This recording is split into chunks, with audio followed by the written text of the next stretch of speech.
And we're back with West Wind.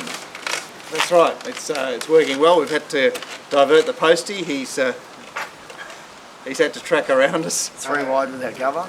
Anyway, we're on to race 2, the highway, which is this is down to 7 runners at this stage, and there does look to be a few that like to go forward here. All Alert, who's second up off a monster spell. Red Fender is a short courser. Flash in the Dark raced outside lead at 1200 at Rosehill last time. And Beau Tarage is a 1,000-metre horse that's drawn gate 1, which may be a bit tricky for him in terms of how he wants to run the race. Obviously, yeah. Wonderbolt and Star Shaft, go and have a look at them. Interesting race or not interesting? Sort of interesting race. I like the fact that Beau Tarage has now had a run away from 1,000, and whilst he ended up in a good position in the straight, he was on the inside for a fair way there. So I thought that. I think that he's had not a bad preparation for this race, the 1100 10 days ago. Yeah. Obviously, we had 2 runners run at Scone in an average-looking race, but I guess not a bad fit for this race. Yeah, I thought they both looked suited in the run, and if they were to walk and Beau Tarage sat in that forward position, he could be the one that's going to be suited. I just couldn't find any value in the market in this race, because I thought if they go slow, he's going to be suited. Yeah. And if they run along a bit, the other 2 are going to finish over the top of them. And I didn't have a strong lead on which way I was going to go. They do seem a bit screwed down. Wonderbolt's has yet to win for Barbara Joseph, but did have the less advantageous run at Scone. Would you say that? Yeah, most certainly. Most certainly. Yeah, so he was the one that drew that drew to lose at Scone. So it is possible he can turn the tables on Star Shaft. Beau Tarage I've mentioned. Flash in the Dark, Aaron. There's not much to that highway race at Rosehill, but she was second up on that occasion and had the blinkers back on after doing nothing with the blinkers off at a couple of 1,000-metre runs. She's obviously the 4th pick. Okay, well let's move on to the. Not exciting. Let's move on to the 3-year-old fillies race, where Bindi Baker has decided that Rawinda's going to Doomben. And here we have a Brisbane horse. Do you know this horse at all? D9L, who looks to be an on-pace runner. Yeah, just looked to be quite fast. I had her in the van. Pacific Pearl has raced with blinkers her last 2 starts and raced prominently on both occasions. I had her, in fact, possibly leading. Stilettoed Vixen is up from 1,100 at Hawkesbury, hasn't seen 1,400 before, and she looks to go forward from a wide gate. Pioneering looks to get the right sort of run with her stablemate Bold beginning underneath her. Surprisingly, Themis is back from Brisbane 7 days later and back from 2,000 metres. Yeah, that was a very, very odd setup for me. Blinkers back on. Dixie Chick, she ran in the Torpenhow race at Scone, and she looks to go back and just wait there. So you've got a going right back to you. Okay. Well, she just seems like that sort of ridden cold. She's run from on sort of a thing. Yeah. Yeah, she's from a stable that likes that run on sort of a. Yeah. She was the way I was leading you. I thought the race she comes out of is the strongest lead up for mine. Yeah, well, look, I mentioned Torpenhow. Obviously, Torpenhow didn't win that race. Our Beatnik won that race, but that was on Scone Cup Day where the race had a bit of guts to it. You had horses like Invincible starting quite long prices. Yeah. So look, I understand your interest in Dixie Chick there on the basis of the Scone run. She did little at Randwick in the handfast race, and prior to that did have everything go her way at Kembla. So, but the Scone runs certainly looks better than those 2 runs. I think it looks better than those 2 runs, and I think she finds a fairly moderate race here. I don't think this is an overly strong sort of a field. Well, it's not. It's a 3-year-old fillies race, so straight away it's But even like when you look at usually in these 3-year-old races, I always look for horses on a sort of big upward spiral. I don't have any sort of wraps on any of those horses in the race. No, well, there's no promising horses in the race. No promising horses in the race. Certainly no promising. There's Pioneering, who's 3rd up on a quick backup. She's had 2 runs at 11, and now she's at 1,400. Yep. She puts herself right there. She does come out of a race where she probably couldn't do much last week. No. That horse goes very well. He ran very slick figures. So she's buttoned down tomorrow, but I guess she's also a bit exposed. And what about bowl beginning? What are you making of this one? Well, it did fence up on a fence day. Encouraging return. I'm not sure that she's got a great deal. I think she's one of those horses that looks like she will be suited on the bigger track. I think just ridden a touch colder than she has been in the past is that midfield where you had her sitting there. Jason Pollock will probably stick to the inside as he does. Could be a slight issue with the fence as well. But if you can just find one or two off the fence, I'd see her fighting out the finish here. All right, Aaron's declared his hand there. It's Dixie Chick from Bowl Beginning. He's straight into it. Not quite. And any comment on this Brisbane horse, which does? I'd like to have I just went through its form briefly. I didn't see how it'd line up here, but like we said, it isn't the strongest race. Yeah, look, I noticed that she ran favourite against, how do you say this horse, Kebede? Yeah, Kebede. Who then went on to win the staying race that Themis comes back out of, the Roses, Run to the Roses, Yeah, whatever it is. The Oaks lead up, so anyway. Look, I do think that Pioneering gets her opportunity, but I concede that she's had opportunities. She certainly had opportunities. Race 4 is a staying race, and we've lost the Geelong Synthetic impressive last start winner who's gone to Brisbane. What's his name, Aaron? Harvard.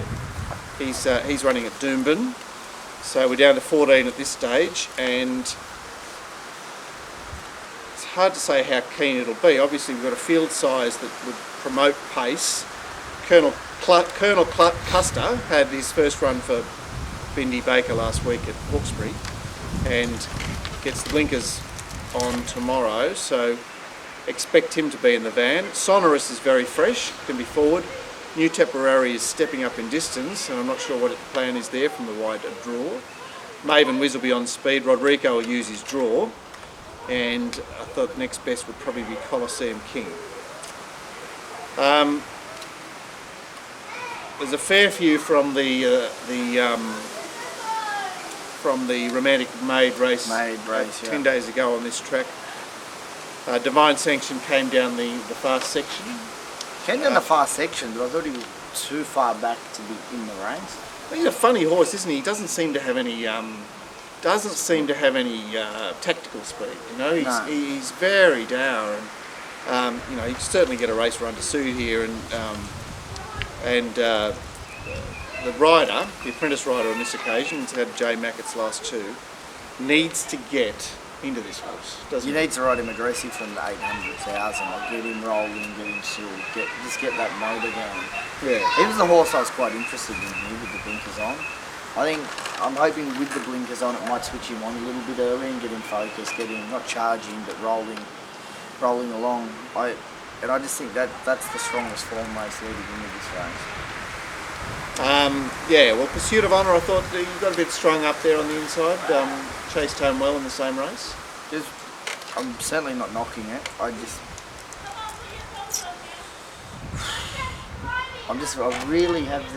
have a feeling that this is Divine Sanction's day. Okay. It's the gear change. It's the gear change. It was a good run first up. It was the flat second run, very, very odd sort of a ride. Well, it was a very slowly run race. You're talking about Warwick Farm. It was a very, very slowly run race. So he tried to get on his bike. Yeah, tried to get on his bike. He was gassed before he hit the turn. And then he's gone. He's hit the line late in the first up at 2000. And now he's having the second run at 2000. Blinkers on. It looks the perfect target race. I probably would have preferred a senior jockey still to be on him. I don't think he needs the weight relief. I would have liked someone a little bit stronger, but I think if Andy Atkins can get him going from the 800, I think this horse will certainly fighting out the finish. And any comment on New Tipperary, of course, comes here with a picket fence. I don't know where Perfect Weathering correspondent. I don't think that form's strong enough for here, but it's hard to not winning form. Drawn wide. No, we're asking you to not winning form. That's the whole point of this show, Aaron. We don't want the potted comments from the Herald. We're going to knock it. I'm going to pot it from barrier 14, Tim Clark.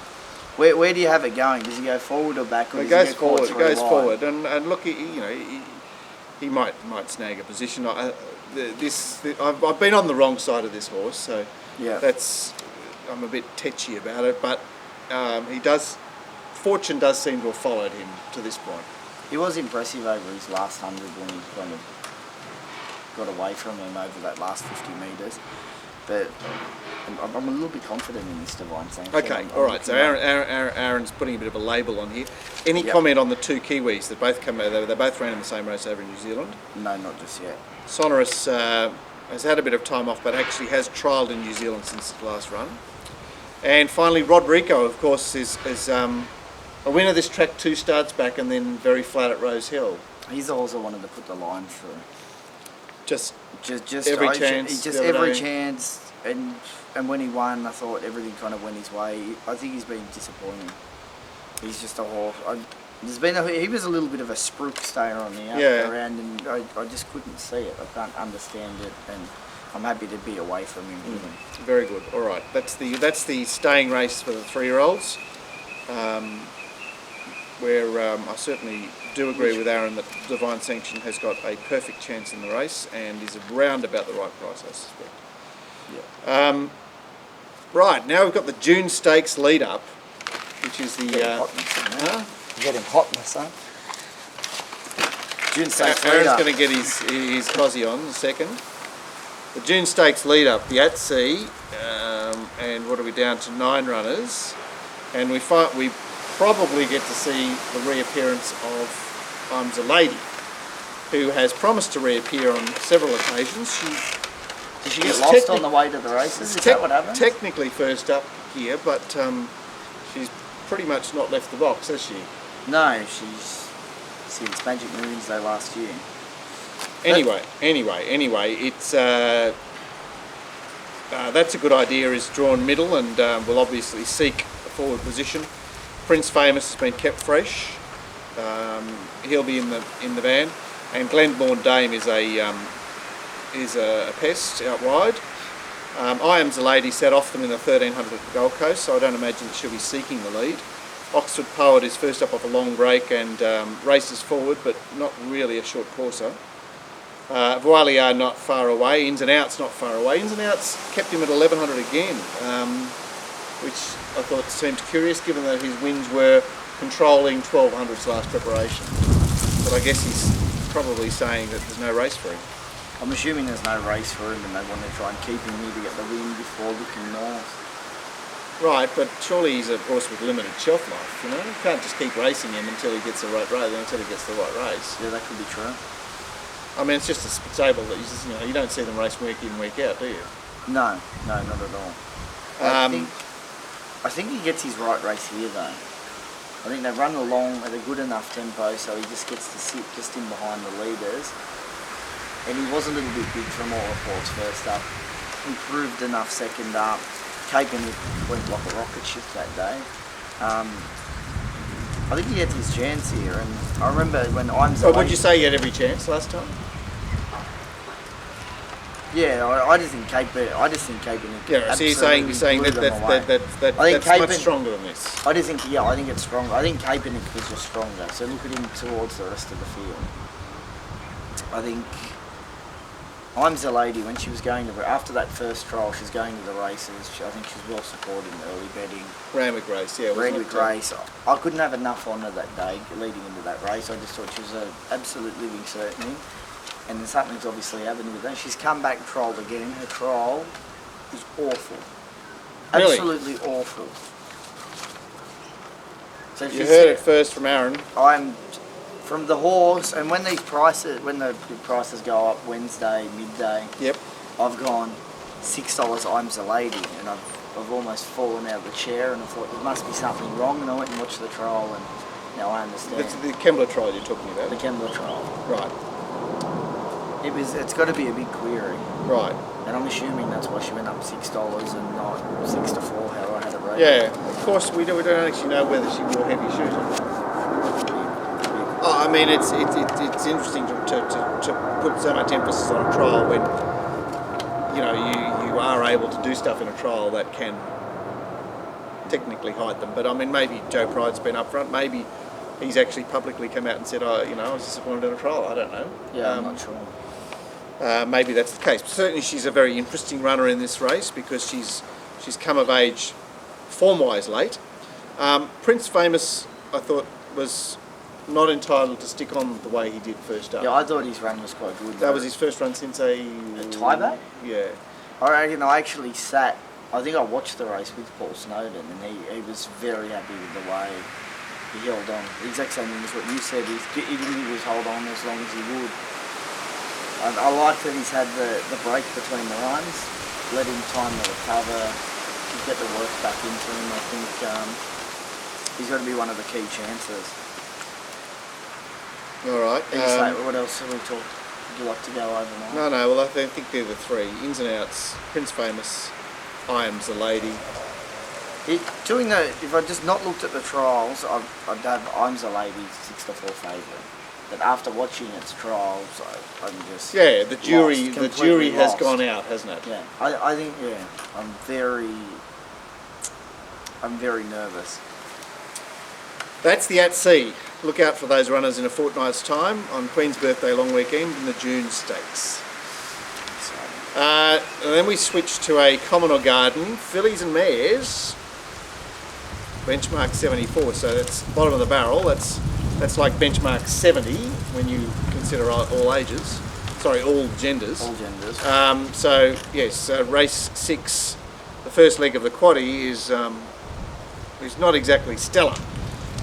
In this race we have Sangiovese at $3.30. Trois Choix is at $4.80, and next pick would be Butterboom at $7.50. The speed looks to come from the highway horse Adam Eve, who's seeing her first proper city race. She's up from the 1100 at Hawkesbury, and Bonite can be expected to poke forward from her inside gate. Minnesota won't be far away, and Butterboom I think will be next, but obviously Sangiovese is the key runner in this race. Talk to me about Scone, Aaron. Well, she got held up at a vital stage, I thought. So she drew the wrong alley first of all. Well, she drew the wrong alley. She got into a little bit of an awkward position, and I think she still might have been beaten by a better horse on the day. Like the horse that won the race, I think, it's a little bit of talent. But Right. I think she just lost the position. Everything kind of went wrong for her, and then she's kind of just hit the line well enough without saying she should have won or shouldn't have won. I think Right. What do you want to do here then? I'd say that she's the horse to beat. Right. That's what I'm saying. And then you move on to Trois Choix, who I thought was very impressive in the last round. Those things went right. But I think she's a very good turn of foot. But I am a little bit nervous of her coming back to a dry track after winning on the soft. Yes. But I do think she's also a Randwick sort of a horse. Well, she's 2 wins at Randwick. Yeah. And I just think it's that sort of run on horse. And I think Adam Eve can run a cheeky race. Yeah, well, she was given no opportunity first up, was she? No, it just it I wasn't. mean, it was like, I'm the same rider, I know, but she really just didn't have a clue, didn't have a plan there. Yeah, I think she kind of got lost, a little bit lost on it. Although I think here she should be able to just roll forward, gets it in the right spot, Yeah. pops off. And I know it was a highway race, but she was getting beaten against the boys, and I think Noble Joey would certainly be fighting at this race, if not winning it. It's it's a funny sort of empty race. I think the Butterboom can improve going back up in distance, although she's probably on her mark. And Modar, any comment Modar, who's a horse that I've been looking for. She bloused them big time at Kembla and then rounded them up at Gosford. She seems to be something with a bit of pickup. She's certainly been a horse that's taken a little while to come to hand. Has obviously improved racing in good fashion. I'm still not sure about the horses that she's beat though. I don't know. I don't think if it's up to this. I haven't got the feeling thinking, oh, you're going to improve coming out to a bigger track either. That's probably my question. I know she has one at Kembla, but I just thought her last win Well, she sort of had to win the race. Yeah, it was just. But I mean, it was she's made- a set up and bit made dangerous fun. here. She's coming here with 2 wins alongside her name. I mean, I thought say potting winning form. Aren't we potting winning form? no. Well, I'm saying that this is a dangerous style of winning form. This is going up through the grades because her racing style is bludge, Yep. and then lurk, a lurking, loitering sort of style. I haven't minded her last 2 wins, is what I'm really trying to say. Sangiovese is a horse that I paid very close attention to on debut and at her second start. I thought that the debut win was a nice style, a proper win. Yep. The second start at Hawkesbury, she sort of had to win, and there was a pretty low field. And then she ran in a 1,000-metre race here at Randwick, and I don't like using 1,000-metre form ever. So I'm in a quandary with Sangiovese because I haven't. There's not a run there for me to really work with. So $3.30 is not doing it for me in this race. But I will admit that it is a race chock full of Emptiness. unambitious mares. Yes. That's race 6, that's the first leg of the quaddie, and we move on then to the feature for the day. And as previewed on Monday, Darren Weir is here with his latest Raw Impulse. Very excited about this, Aaron. I'm excited just to see the horse. I think he's looked super impressive in all 3 wins.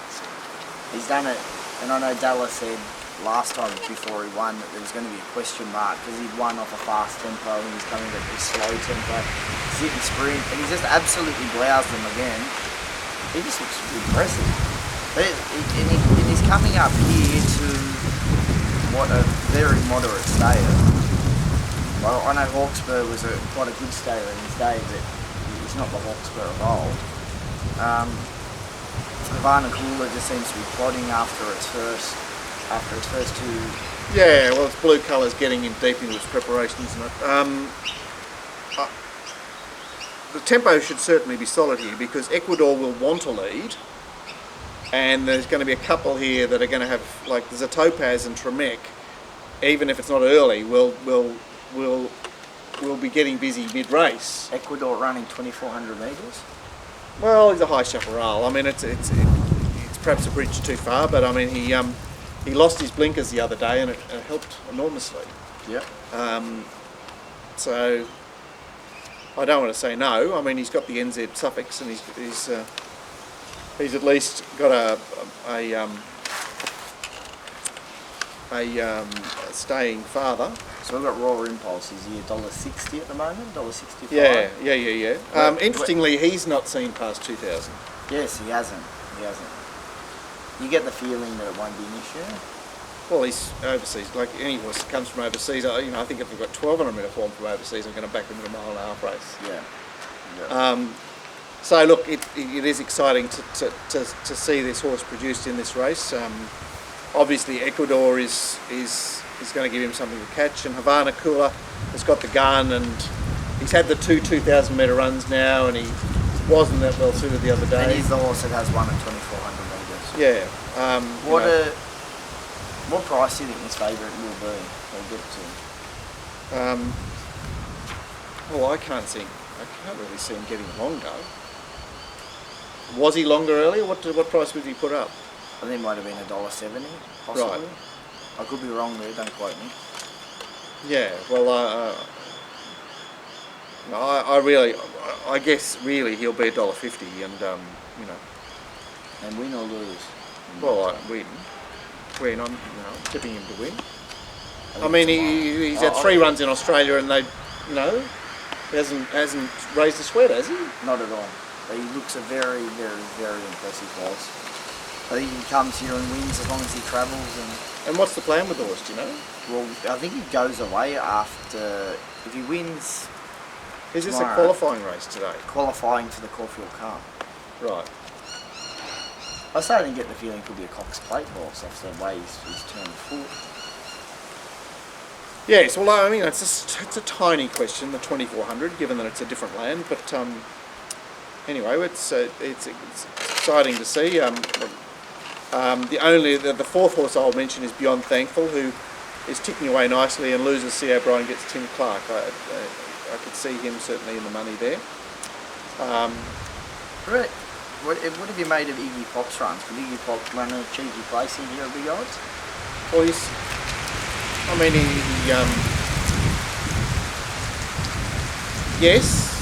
but I'm not interested. You know? Yeah. You can make the case for it. I'm happy to move on. Moving right along. Weir gets his long-awaited Sydney win. Well, we can only, yes, in Weir we trust. Race 8 is the 1800 metre race for the day. We needed one of them. We did. And I imagine that Himalaya Dream takes it up, although Shalmaneser may have other ideas underneath him. Sabcat wants a forward position and does a bit of work from a tricky draw at the short run of the first turn. Egyptian Ruler may poke forward. Manoeuvring certainly doesn't give his gate away, and Dance of Heroes can be expected to be on speed. Yep. Other possibilities are Capers, and Spider Coda hasn't seen this trip. Is interestingly on a 7-day backup after 28 days. Is a horse that's leaving me a bit cold, but the backup. That the horse backup has been looks around interesting. forever, Spider Coda. He's only had 21 starts. Yeah. He's one of those. It's been here forever. I know he's a perennial, isn't he? He is. Is there anything in this race that catches your eye? Because it's full of non-eye-catching horses, Duca Valentino right? has been disappointing to most people in its last start. I am getting the strong belief that this horse struggles to run 2,000 metres. I think coming back in trip, I think that mile to 1800 is his go. I think he sits there, they run along a little bit, and he has that 200 metre sprint where he just gets on top of them. I'm getting the feeling that this is his go in life. All right. Perhaps short enough to find out. He certainly is well found in the market for a horse that didn't really do anything last start. Yeah, it looks a real nothing race, that staying race. But I guess you're pinning your hopes on the fact that the race didn't work for him because it was the wrong distance. I think that was either little belief going into the race that could be. I thought if he ran the trip he'd win, or he just didn't run the trip. And I'm starting to get the belief that he doesn't run those trips. All right, that's Duca Valentinois, who I must say I've taken the sword to, but Aaron's case is acceptable enough. I did think the Dance of Heroes was certain to run well again, despite obviously, well, he did. He held off his Hipparchus the other day, and Certainly did. Backs up quickly. Spider Coda, he leaves me with an empty feeling, this horse. I can't understand why they done it. I think it's like a last resort before he goes elsewhere, almost, isn't it? Well, I don't know, I suppose. It sort of fits. Hollywood Bound turns up here after a sequence of runs in Melbourne. I noticed that his placing was on a softer surface. Yep. Sabcat has been freshened up back from Melbourne. He certainly can do something fresh, although yet again the market hasn't missed him. No, it certainly hasn't missed him. The two horses down the bottom, Shalmaneser and Manoeuvring, come out of what looks a bit of a scuzzy mile race 10 days ago on this course, but certainly Shalmaneser was doing a bit of work in the race. He's now had 3 runs back and just is sort of poised here to run some sort of cheeky race, I thought. But Dance of Heroes at You had any query coming back in trip for Dance of Hero? well, you can't come back any further. Like, it's like 1800 is the rock bottom. I'd prefer to see it to 1900 is fine. Yeah. 1800 is just now, Slight question mark.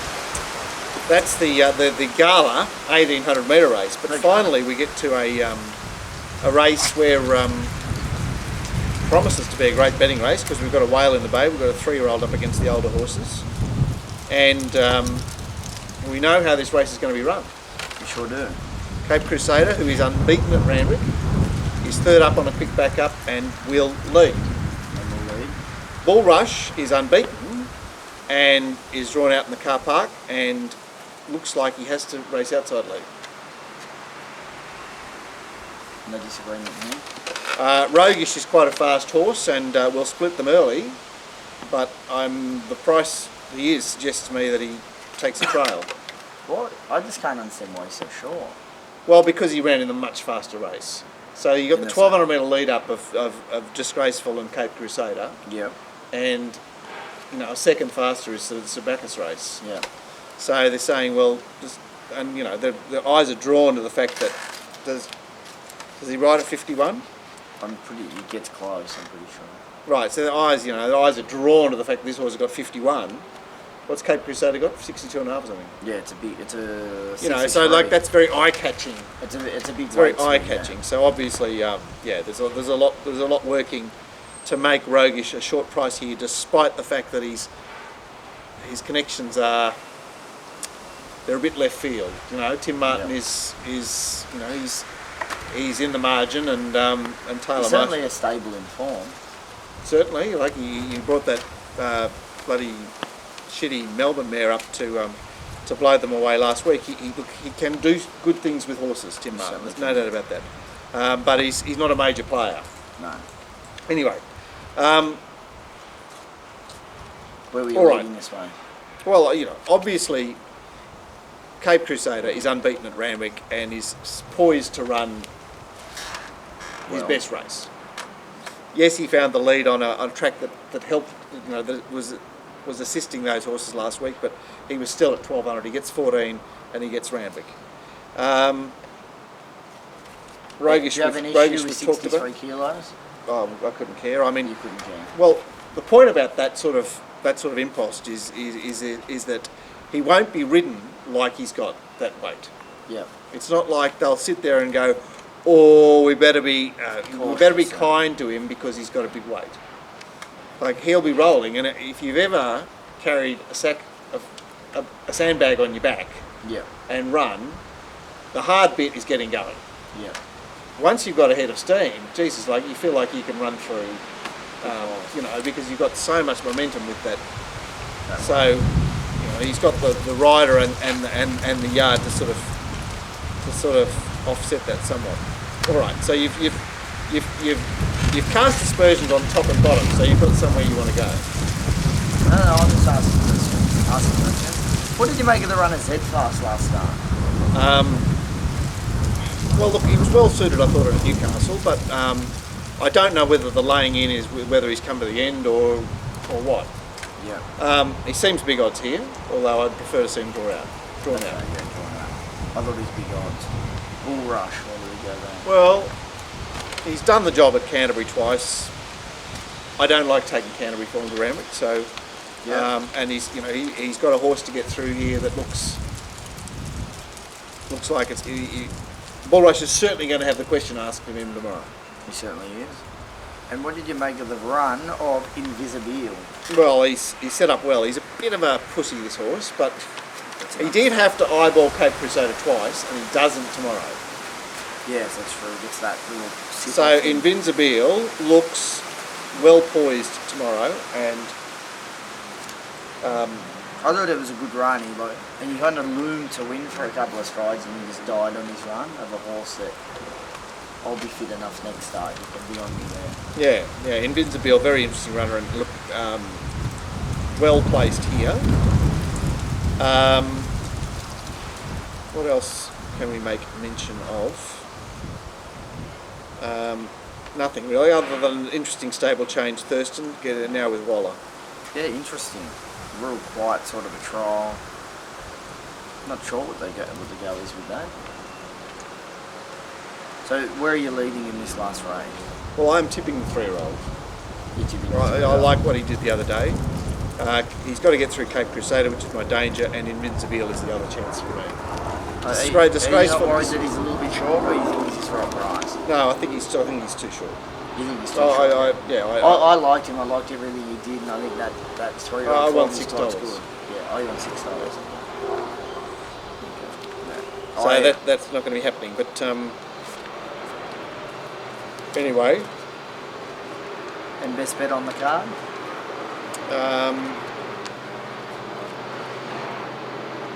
Not from me.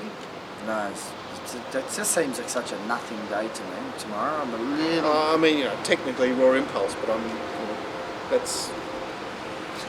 Glenn will be trainer. Yeah, well, so that's why there's none from me. Fair enough. So, that's, what are you suggesting, Aaron? I'm not suggesting anything. It's Give me a brace of- divine a brace. sanction each way. There we go. We've got something each way. Alright, so that's the setup for the tournament tomorrow. Don't forget, second day of the tournament. How many buy-ins are you allowed, Aaron? I think it's 10 on the day you can buy up to. Right, so you can just keep buying in if you go back to tours, because it's important to get a stash away there for It is. Yeah. for the final day. So don't forget to play the tournament tomorrow. I'll have my stuff for Randwick and for Kembla online around about 9 o'clock tomorrow. It's a very early start tomorrow, 11:20. Don't forget John McLeod for Brisbane, John Walder for Sydney, Darren Potter for Melbourne, Aaron Barbie for Adelaide, the Dish Pickers, I'm sure there's a few I've forgotten. The Mounting Yard Mail, how do you breathe without it? And the race speed profiles. And the Race Speed Profiles. Sydney, Melbourne and Brisbane. So there you have it. Very big day of racing tomorrow. I'll be back on Monday. Aaron will be back to deliver the camera. Hope you have a winning day tomorrow. Yeah.